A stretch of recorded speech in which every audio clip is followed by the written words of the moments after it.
rakyat yang bersuara untuk menjaga Indonesia. Jadi itu saja. Jadi kalau dikatakan saya siapa, ya saya bukan siapa-siapa. Saya lebih bangga dikatakan saya temannya Roy Martin sebenarnya. Itu lebih bangga buat saya. Bapak Ibu sekalian, saya berharap ini diskusi gitu ya, ada moderatornya. Ternyata tidak ada ya. Lanjut dulu ya. Gimana? Jadi gini, ini kita terkait dengan debat ini.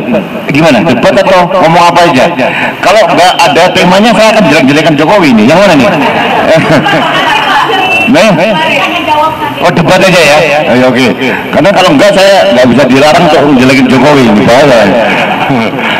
Oke, Bapak Ibu sekalian, kalau kita bicara debat sesuai dengan tema undangan kita, saya hari Minggu siang itu sudah membuat opini bahwa untuk debat terakhir ini saya yakin Ganjar leading kembali seperti yang debat-debat yang lalu. Itu prediksi saya. Malamnya ternyata terbukti lah. Meskipun di awal-awal itu kalau kita lihat film Mas Ray ya, itu flat gitu ya. Ngantuk saya, nggak ada serangan-serangan. Saya berharap ada gelut ya, berantem ya, berantem antara 0102. Ini tidak ada kan? Biasanya kan yang mengambil keuntungan yang kita lihat orang gelut itu seneng banget, kita tepuk tangan ya, nggak ada itu. Nah, ternyata yang nyerang sedikit-sedikit Mas Ganjar. Dan ada lagi dua hal yang kita lihat kemarin itu adalah ini kayaknya Mas Ganjar sama Mas Anies ini sesama alumni UGM udah tiktokan ini. Mas Ganjar membuat umpan balik, umpan lambung, Mas Anies yang nyemes gitu kan ya, terkait bansos ya. Ini saya lihat ini mereka ini wah kong kali kong ini. Kasihan saya Pak Prabowo ya. Aduh sudah kayak semakin pengep sama Mas, pengep betul. Ya, kasihan sekali Pak Prabowo. Jadi makanya hari ini saya setuju dengan panitia, setiap kegiatan, setiap masalah solusinya makan siang. Nah itu, makan siang itu solusinya. Itu. Apapun masalah Anda, makan siang. Nah, beres. Ya, masalah internet, lemot, makan siang. Ya itu Pak Prabowo ya. Karena saya simpati sama Pak Prabowo. Kasihan sebenarnya. Kasihan. Ya. Oke, yang berikutnya adalah yang menarik nih Bapak Ibu sekalian adalah ini strategi paling keren dan paling brilian dari Ganjar Pranowo. Di akhir cerita pada saat closing statement, serangannya luar biasa. Serangannya luar biasa, dan serangan itu bukan serangan yang dibangun dari narasi pribadi, tapi mengutip pernyataan Jokowi 5 tahun yang lalu. Persis sama. Bahwa 5 tahun yang lalu mengatakan Pak Jokowi bahwa kita Indonesia tidak membutuhkan pemimpin yang otoriter, yang mempunyai rekam jejak kekerasan, yang mempunyai rekam jejak pelanggaran HAM berat. Itu kata Pak Jokowi. Diulang lagi oleh Pak Prabowo. Artinya di sini Pak Ganjar ini menyerang dua orang ini, menyerang Pak Jokowi sekaligus menyerang Pak Prabowo, dan itu tidak bisa dibantah. Ya, bagi generasi kolonial seperti kita nih Mas ya, kita tahu persis tahun 97-98 seperti apa, karena sebagian dari mereka yang hilang itu teman-teman kita, mungkin Anda belum lahir ya Mas ya, kita belum lahir. Itu terjadi tahun 97-98, ada yang masih berusia 1 tahun, itu masuk generasi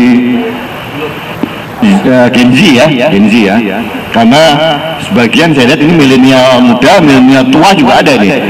Milenial itu kan 80 sampai 96 ya. Nah ini kalau kita baby boomers Mas, kita baby boomers ya, nah, lebih hebat kita baby boomers ya, boomer tapi baby gitu ya. Ya asal nggak baby boomer itu aja yang penting. Nah saya lihat serangan ini tajam sekali kemarin dan dilakukan oleh seorang Ganjar pada saat closing statement dan tidak bisa dibantah, tidak bisa di-counter oleh seorang Prabowo lagi. Dan ini kenyataan gitu. Makanya dalam kanal saya, karena Anak Bangsa TV di YouTube saya beberapa hari terakhir ini saya putar ulang pidato Pak Wiranto 2014 yang lalu, mengatakan dengan jelas bahwa Prabowo terbukti diberhentikan dari dinas kemiliteran karena terlibat dalam penculikan aktivis. Itu bukan kata Rudy S. Kamri atau Roy Martin atau Dr. Aziz, itu kata Pak Wiranto. Pak Wiranto sendiri yang mencopot jabatan dari Prabowo waktu itu tahun 98. 2019 ketemu langsung Pak Agung Gumelar. Pak Agung Gumelar itu waktu itu tahun 98 menjadi anggota Dewan Kehormatan Perwira. Nah, salah satu yang anggota yang bersidang yang memeriksa Pak Prabowo. Jelas terbukti Pak Prabowo terlibat dalam penculikan. Nah, itulah makanya tahun 2014-2019 kami ini sama Mas Roy ini konsisten, imparsial, tegak lurus membela Pak Jokowi. Karena yang kita lawan adalah Pak Prabowo, gitu. Nah, sekarang pada saat Pak Jokowi membela Pak Prabowo, masa sih kami membela orang yang kita hajar waktu itu? Ya, Bapak Ibu sekalian, saya dan Mas Roy mungkin tidak membutuhkan jabatan apa-apa, apalagi Roy Martin. Semuanya sudah ada, ya. Semua dari istri yang cantik, penggemar yang cantik, itu banyak sekali juga. Rumah yang ini semua, saya nggak perlu apa-apa. Ya, saya nggak perlu apa-apa. Jadi yang kita bangun itu adalah integritas personal. Itu yang kita wariskan. Saya yang membuat saya marah kepada Pak Jokowi waktu itu adalah karena kita dukung mulai dari gubernur kemudian presiden, itu luar biasa bagus loh, luar biasa loh. 9 tahun itu keren Mas Roy, Pak Aziz. Nah, kurang di injury time kok malah membuat blunder yang merusak semua monumen yang ditinggalkan dia. Benar tidak? Itu membuat kita sayang sekali Pak Jokowi. Karena apa? Keserakahan terhadap kekuasaan. Waktu itu saya sudah berteriak mulai bulan Juli, Mas Roy tahu saksinya. Ini Pak Jokowi juga nggak bener nih. Pada saat Mas Ganjar masih denial, masih ormas nggak mungkin lah. PDIP masih bilang Ganjar tetap didukung Jokowi. Jokowi masih tetap Ganjar. Semua politisi PDIP bilang begitu. Saya enggak, saya lihat. Karena wajahnya orang ini sudah kelihatan sekali nih, bermuka dua. Waktu itu ya, ternyata terbukti bahwa itu tidak seperti yang kita harapkan. Jadi Bapak Ibu sekalian, Pak Jokowi telah menghancurkan legacy yang dibangun sendiri. Pak Jokowi telah merusak integritas personal sendiri. Kalau Pak Jokowi diam saja, tidak melakukan hal yang terlakukan sekarang, tahun 2024 beliau lengser, akan dikenal sebagai presiden terbaik yang pernah ada. Sekarang persepsi masyarakat adalah Jokowi perusak demokrasi. Itu nggak bisa kita bantu. Ya, itu yang mengatakan bukan kita semua loh, tapi MK yang mengatakan itu. Bahkan hari ini ada berita Dewan Kehormatan DKPP pemilu, penyelenggaraan pemilu, memutuskan ketua KPU Hasyim Asyari dinyatakan melanggar etik dalam pendaftaran Prabowo Gibran. Nah, kok baru sekarang? Pencoblosan sudah 9 hari lagi, apakah berdampak bahwa Prabowo Gibran akan gugur?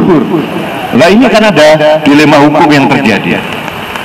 Kalau di Mahkamah Konstitusi jelas, semua keputusan dari Mahkamah Konstitusi itu final and binding, sudah final dan mengikat, tidak bisa lagi gitu kan.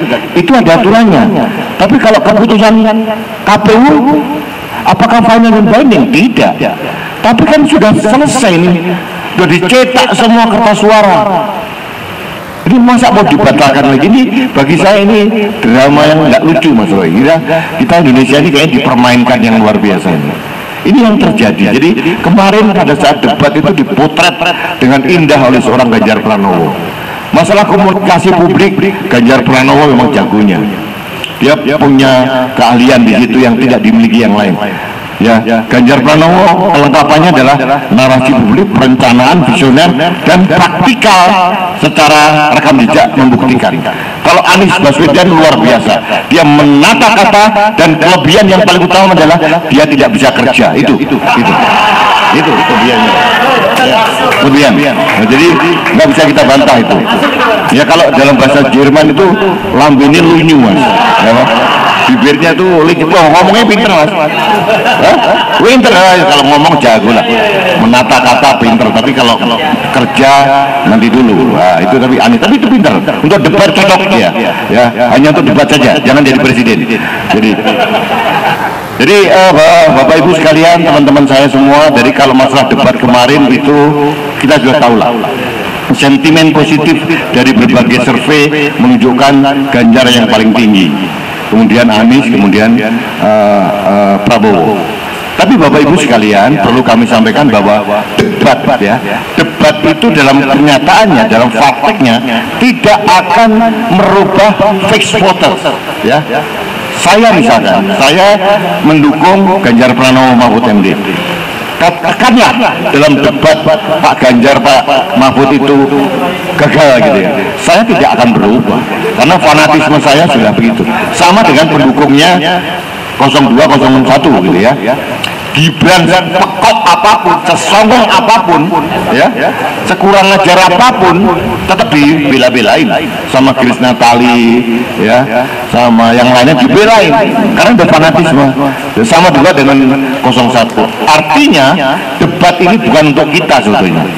Debat ini hanya untuk undecided voters dan swing voters yang masih ragu-ragu, yang belum menentukan pilihan.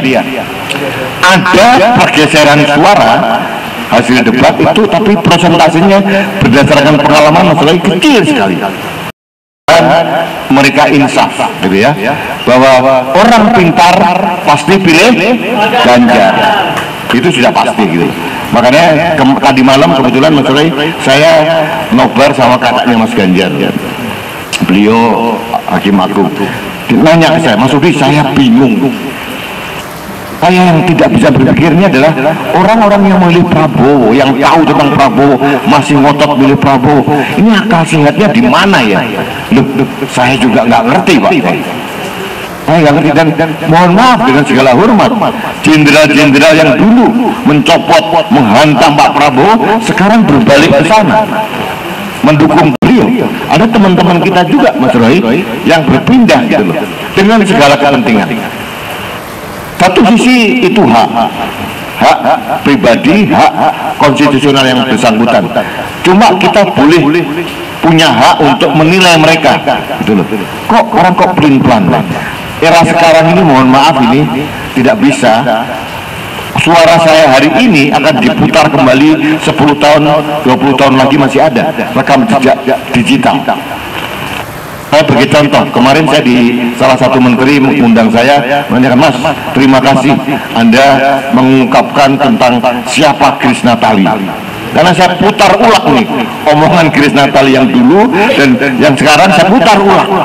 Bagaimana dia memberikan gelar Pak Prabowo sebagai pembohong award, ya, orang yang paling layak menjadi pemimpin, dengan segala bla bla bla bla. Sekarang memuji-muji Prabowo. Ya, sama dengan Samara, siapa namanya? Amani. Itu perempuan anak muda dari milenial muda yang sangat saya kagumi, ya. Saya lihat, ini akan menjadi pemimpin masa depan menurut saya. Karena pintar, cerdas, harus kita akui, objektif, gitu ya.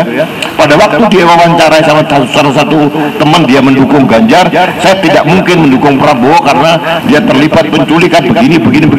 Wah, ini hebat orang ini. Tapi berubah dia, ternyata kembali goyang-goyang gemoy sama Pak Prabowo.